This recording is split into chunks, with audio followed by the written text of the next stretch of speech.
is the Hot Zone. Engaging with the news in a whole new way, international war correspondent Chuck Holton brings insight into areas of crisis and lets you help those affected.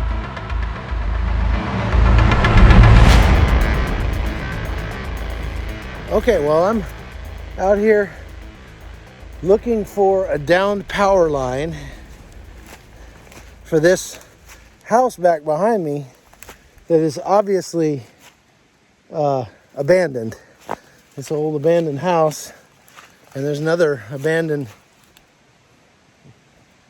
couple of abandoned buildings back there. There's another abandoned old farmhouse up there. You see that? And so I've been out here flying my drone with this company that's helping the power company out, helping them find the power lines. And it's amazing how hard this job is, because it's really hard to see these lines up against, when they're going through the woods and everything. There's one right up here that, if you can see back behind me there, there's a transformer right there. But I've been learning like what you have to look at, what there is to see. And you gotta, in order to get the power back on, somebody has to walk every single pole in the whole power system that's down, the part that's down. They gotta walk every pole, and many of these poles are deep in the woods like I am right now. So here it's about to get dark, and I've been thrashing through the woods here for about 10 minutes. My buddy's gonna wonder what happened to me, because I told him it would only take me 6, but I'm having so much fun out here. So there's a big old tree that's down on the line right there. It came down in this ice storm. I'll turn around here where you can see it right there. That tree's down on the line, and it's down on the communication line and the primary and the neutral.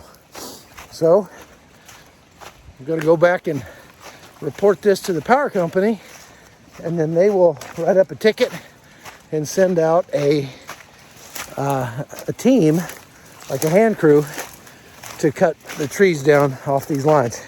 Tremendous amount of work. I have a whole new appreciation for what it takes to enjoy the technology that we have. It's really a privilege to live in a country that works so hard to keep the lights on. And especially here in West Virginia, that is quite a job. In the last episode of Frontlines, we showed you the threat to America's power grid is real. In this chapter, we'll look at an even greater danger posed by an adversary like Iran, North Korea, or even ISIS. It's called electromagnetic pulse, or EMP.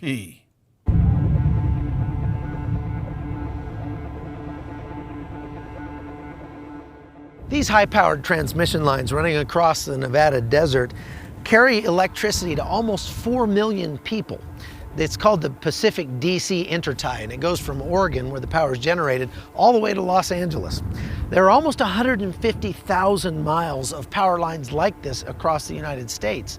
And out here in the Nevada desert, you can see how difficult it would be to secure a network this vast. There's no security whatsoever, and that could spell trouble for anybody that's reliant on this network. But the transformers on either end of the line are even more vulnerable. They are the foundation stone of our electronic civilization. Everything runs directly or indirectly on electricity. None of our critical infrastructures will work. Not communications, not business, transportation, even food and water depend ultimately on electricity. And these EHV transformers is what makes the modern electric grid possible. It can't run without them. A major problem with transformers is the fact that the cost associated with them. The larger transformers on the 500 kV can be in excess of $10 to $20 million for one transformer. The ability to have a spare, it's a hard argument sometimes from an economic perspective if you have something that's going to last 50 years. In the whole entire world, the global production is less than 200 of these a year. And we have 2,000 of them in our grid. The U.S. grid was originally designed to move electricity short distances from production to consumer, but there hasn't been a new generation plant built in decades, and that means power must now travel much further than originally planned. Even worse, the average EHV transformer is over 40 years old. It's very hard to replace even one of these things. There's only 2 railway cars in the whole country that are specially designed to accommodate these EHV transformers. You have to reinforce bridges, reinforce the highways, because they're so heavy, you can't just move them into place. But like so many things, we don't even make them in this country anymore. There's only 2 countries in the world that make them for export, South Korea and Germany. They have to be custom made. You can't mass produce them. If a terrorist attack were to somehow destroy even a small number of these transformers, the results would be catastrophic. Well, it's the greatest threat our civilization faces right now. And I mean, I've studied weapons of mass destruction, all the various kinds of threats, chemical, biological, nuclear, physical sabotage, that this country faces. And the one that's always worried me the most is electromagnetic pulse. And that's because it's the easiest to pull off. You get the biggest bang for the buck. With a single nuclear weapon, you could destroy this whole country by a high altitude detonation. And at the same time, it's the least understood. Many people don't understand that it is real. EMP is essentially a man-made version of the solar coronal ejections that have been hitting the Earth from the sun for billions of years. We get these eruptions, these coronal mass ejections, during a normal solar maximum, when the peak in activity, you can see 3 or 4 a day. But it's really when you get the big ones. So it's almost like earthquakes. So if you watched a map, you can see there are lots of little earthquakes every day, but you don't get the big ones that often. We watch for these eruptions, we model them, we say, how fast are they going? What direction are they going? Will they get here? Will they affect Earth? We have really 3 phases of pulse: the short, the medium, and the long. The real problem, in a way, is the third type of electromagnetic pulse, which has very long wavelength and low frequency.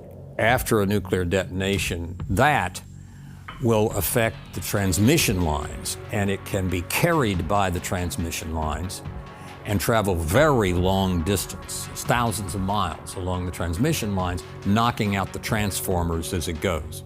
Knocking out transformers is like knocking out your or my heart. The electrical grid doesn't function without the transformers that step up voltage in order for it to be transmitted long distances and then step it down again so it can be distributed in your neighborhood and to your house. You don't have to be a genius to realize that if an EMP attack would destroy large numbers of these transformers, it could shut us down into a blackout that could last months, years, perhaps permanently.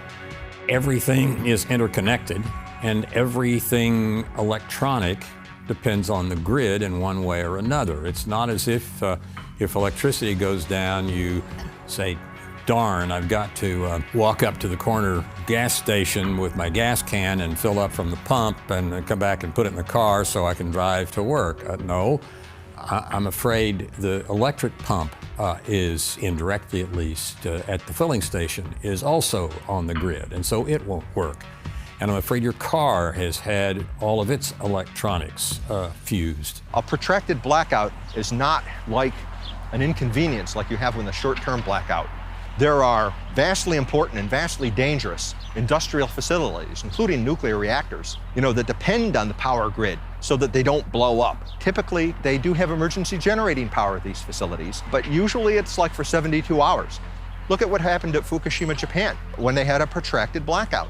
We've got over 100 nuclear reactors in this country, and they're co-located with our population centers. I think that people don't want to look at horror in the face. If electricity goes down, you're not back in the 1980s pre-web. You're back in the 1880s pre-electric grid.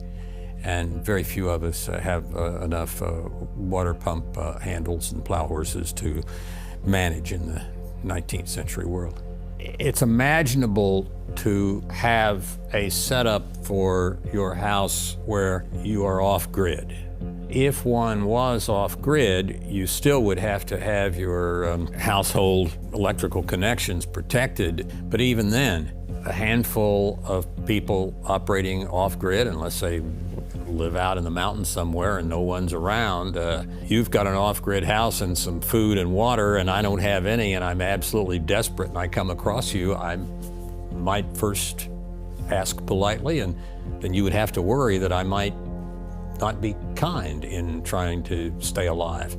Military bases and police headquarters are going to be as much without light and water and food as all the rest of us.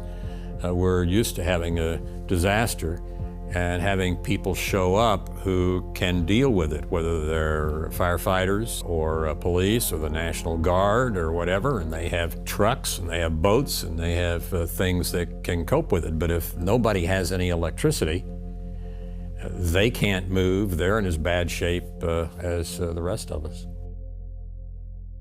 In the event of a large-scale disruption in our electric grid, we'll all find out just how energy dependent we really are. In the next episode of Frontlines, you'll hear from our experts on what we can do to reduce our vulnerability to EMP. I'm Oliver North, and that's next on Frontlines. The Hot Zone is produced by Amy Holton and Livefire Media. Copyright 2019.